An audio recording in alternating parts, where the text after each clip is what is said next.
Hola traders, sean todos bienvenidos a un nuevo video en Berserker Trader. Se han preguntado que cuando hablamos de personas que están generando mucho dinero, siempre hablamos de cantantes, de famosos, de influencers, de deportistas, pero nunca se habla de los traders. Y resulta que hay traders que ganan muchísimo más dinero que los famosos que les acabo de comentar. Entonces, sin más preámbulos, el día de hoy les traigo el top 5 de los mejores traders del mundo.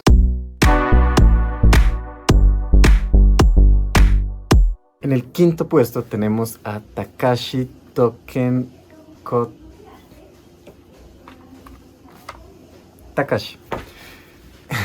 Nació en el año de 1978 y empezó en el mundo del trading a la edad de los 21 años. Y empezó con un capital de $14,000 y en cuestión de 8 años logró acumular $150 millones. Takashi era una persona que observaba mucho los gráficos y logró desarrollar una estrategia para mercados bajistas. Él utilizaba una media móvil de 25 periodos y lo que hacía es que miraba cuando una acción bajaba mucho su precio, el precio de esa acción se alejaba de la media móvil y él lo que buscaba era un rebote hacia la media móvil, es decir, que el precio vuelva a subir hasta la media móvil. Y en el año 2005 fue su mejor operación. Básicamente lo que pasó fue que hubo un trader que manejaba un fondo de inversión que quería vender una acción de una empresa a un valor de 610,000 yenes. El error que cometió fue que en vez de vender una acción a 610,000 yenes, vendió 610,000 acciones a precio de un solo yen, cada una. ¡Ya valió madres! Entonces esto hizo que inmediatamente la acción, el precio de la acción de esa empresa se desplomara y Takashi, como estaba pendiente de los mercados, miró que el precio de esta acción bajó de precio, pero era una empresa estable, entonces no debería de haber bajado tan abruptamente. Entonces lo que hizo Takashi fue comprar muchas acciones y a las pocas horas que se dieron cuenta de este error, el precio de la acción volvió a subir y Takashi vendió. En esta operación duró pocas horas y Takashi se llevó más de $20 millones en ganancias en un solo día. Y luego ya del 2009 en adelante ya se perdió rastro de él. Actualmente se dedica más a lo de bienes raíces, a comprar edificios y ya pasa más tiempo con su familia. En el puesto número 4 tenemos a Paul Tudor Jones. Este señor nació en el año de 1954 y se hizo famoso por predecir la caída de 1987. Como dato curioso, para los que han visto El Lobo de Wall Street, la película del Lobo de Wall Street, y una parte en la que Jordan Belfort, el Lobo de Wall Street, va hasta Wall Street a aprender cómo ser un corredor de bolsas. Entonces pasa todo el entrenamiento y el primer día como corredor de bolsa se desploman los mercados y se queda sin trabajo. Pues adivinen quién estaba haciendo dinero ese día. Exacto, Paul Tudor Jones. Este señor, este trader, o sea, tenía tantos conocimientos, era tan buen trader que fue capaz de predecir que ese día los mercados iban a colapsar. Entonces lo que hizo fue apostarle todo al rojo. La apuesta que hizo fue tan grande que ese día Paul Tudor Jones ganó $100 millones en un solo día. Mientras todas las empresas iban perdiendo su valor, ese día Paul Tudor Jones ganó $100 millones.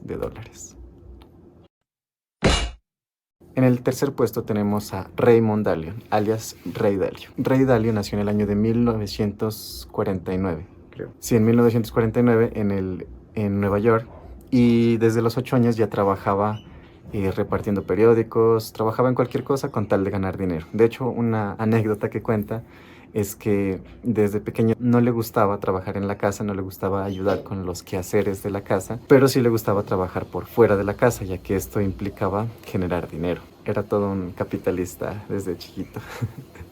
Me encanta esta gente. Ya hubiera querido yo ser como Raymond Dalio. Debí de estar trabajando, invirtiendo, no perdiendo mi tiempo en el kinder. En jardín. A los 12 años consiguió un trabajo como caddy en un club de golf. O sea, él era el encargado de llevar los palos de golf a los jugadores. Y en este club de golf habían muchos grandes inversionistas de Wall Street. Ray Dalio, al estar trabajando en este club, podía escuchar las conversaciones que tenían estos inversores y escuchaba en qué empresas era buena idea invertir. Entonces, Ray Dalio lo que hizo fue guardar lo que ganaba como caddy y reunió $300 y estos $300 los invirtió en una compañía de Aerotime, como el Wall Street, en una compañía de aerolíneas, y al poco tiempo logró triplicar su dinero. Entonces, inmediatamente desde esa época se volvió un adicto a las inversiones y en todo su bachillerato, en toda su época escolar, lo que hizo fue estar invirtiendo y ganó miles de dólares mientras estaba estudiando. Luego de que salió del colegio, él se volvió un experto en lo que eran el mercado de productos agrícolas. Él estudiaba todo sobre las tierras y la ganadería. Utilizaba mucho lo que era la ley de causa y efecto y la ley de oferta y demanda. Entonces él estudiaba factores como el clima, cuánta tierra había sembrada de maíz, qué enfermedades tendría el maíz, el ganado, cuánto ganado había, si había tanto maíz sembrado y tantas cabezas de ganado. Entonces él podía predecir cuál iba a ser el precio del maíz y del ganado y de los animales. Este señor se volvió tan experto en este mercado que incluso un día uno de los grandes de la industria de comidas rápidas, como lo es nada más y nada menos que McDonald's, se le acercó a Ray Dalio porque querían lanzar un producto nuevo. Estos eran los McNuggets. El problema que tenía esta empresa es que cuando uno lanza un producto necesita que ese producto esté a un precio estándar, pero el precio del pollo pues siempre está subiendo y bajando. Entonces Ray Dalio les enseñó cómo usar los futuros para poder comprar el pollo siempre al mismo precio. Entonces la manera como funciona es básicamente la siguiente. La empresa quiere comprar el pollo a un precio fijo. Entonces lo que hace es utilizar los futuros del maíz para poder compensar las subidas y bajadas del precio del pollo. Entonces la empresa en el mercado de futuros va a apostar que el precio va a subir. ¿Qué pasa si el precio del pollo sube? Pues entonces ahora van a tener que comprar pollo a un precio más caro, pero lo compensan con lo que ganaron en la apuesta, ya que apostaron a que el precio iba a subir. Pero ¿qué pasa si el precio del pollo baja? Van a tener que comprar el pollo a un precio más bajo, pero eso que ganaron con la bajada de precio lo perdieron en la apuesta, ya que apostaron a que iba a subir. Entonces al final lo que hacen es que terminan pagando siempre el mismo precio. De hecho, eso es algo que se usa mucho, incluso hasta el día de hoy. Por ejemplo, en las refinerías de petróleo, la gasolina, por ejemplo, siempre es al mismo precio, nunca sube y baja de precio, pero el petróleo siempre está subiendo y bajando de precio. Entonces las refinerías lo que hacen es utilizar este sistema, el que les acabo de explicar, para siempre tener que pagar lo mismo por el petróleo. Y así a nosotros nos dan la gasolina al mismo precio siempre. Bueno, luego, en los años 80, había una inestabilidad en los mercados se volvieron como muy volátiles y Ray Dalio escribió un artículo que decía que probablemente los mercados iban a colapsar, así como la crisis que predijo Paul Tudor Jones. El problema es que los mercados no colapsaron y Ray Dalio había apostado mucho dinero a que el precio iba a bajar y él estaba tan aferrado que incluso los mercados seguían subiendo y él apostó en contra y perdió todo su dinero. Y por los siguientes años los mercados no dejaron de subir. Apostó todo su dinero y se quedó sin nada de dinero. Incluso tuvo que volver a su casa a pedirle prestado dinero a su papá porque no tenía dinero para sustentarse. Ray Dalio no se rindió y él descubrió cuál era su error. Resulta que él se había vuelto muy egocéntrico, o sea, se creía que se las sabía todas, que no podía cometer errores. Luego de esto, cada que iba a invertir, se reúne con varios inversores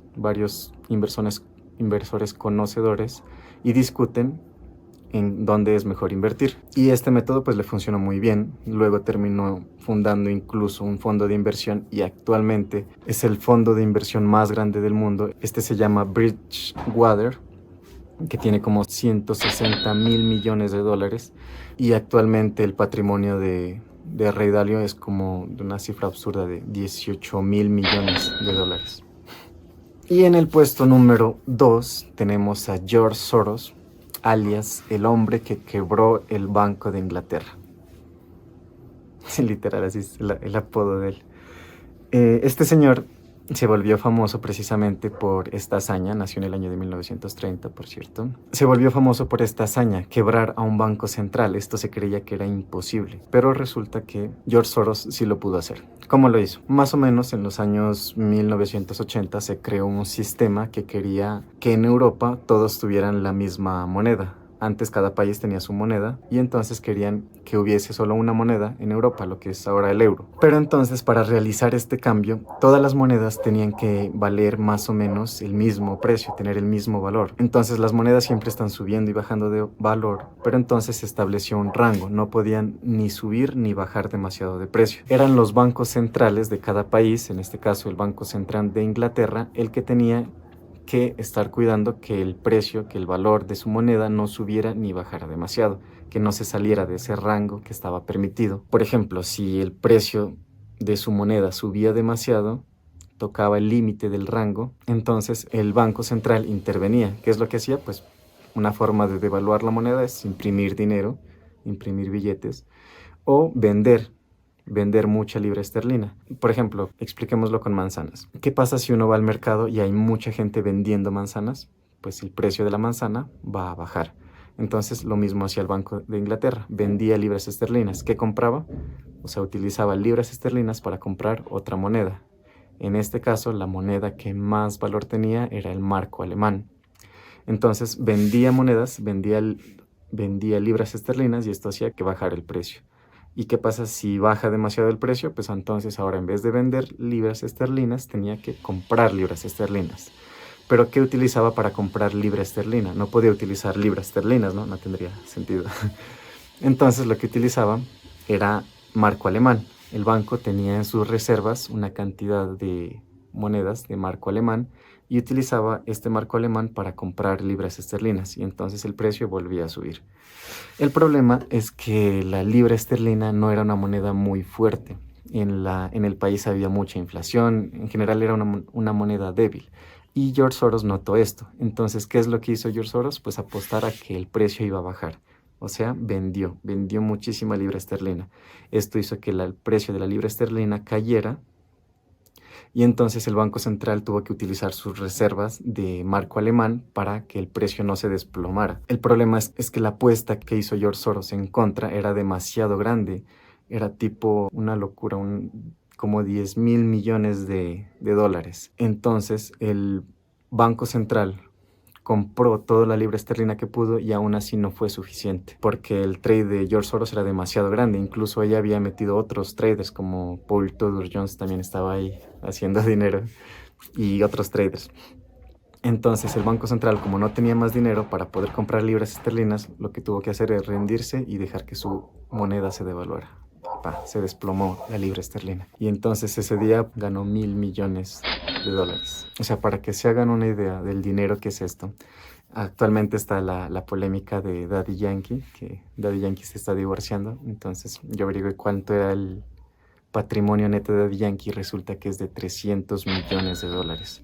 O sea, Daddy Yankee, como el cantante de los más famosos, de los más ricos a nivel mundial. Entonces imagínense, George Soros hizo más del triple de lo que hizo Daddy Yankee en toda su vida, en toda su exitosa carrera como cantante. Hizo más del triple en un solo día, en una sola operación. O sea, una locura. Y además, pues el impacto que tuvo en la economía de Inglaterra. O sea, literalmente George Soros es el culpable de que hoy en día, al salirse pues de ese rango que estaba permitido, ya no pudo entrar en el euro. O sea, literalmente George Soros es el culpable de que no se maneje euro en el Reino Unido, sino la libra esterlina. Es una locura. Y no contento con esto, George Soros fue a Suiza e hizo lo mismo. La moneda tenía que estar en ese rango, miró que la moneda no era muy estable, miró que había debilidad y llegó y la misma estrategia y quebró toda la economía de Suecia. Ya Soros ya lo había cogido de pasatiempo, andar destruyendo economías completas de países enteros. Un día le preguntaron a Soros, güey, ¿por qué haces esto? ¿Qué necesidad? No le dijeron, güey, obviamente. Le dijeron, parce, ¿por qué haces esto? ¿Por qué destruyes economías de países enteros? Y Soros dijo, esto lo hago para divertirme.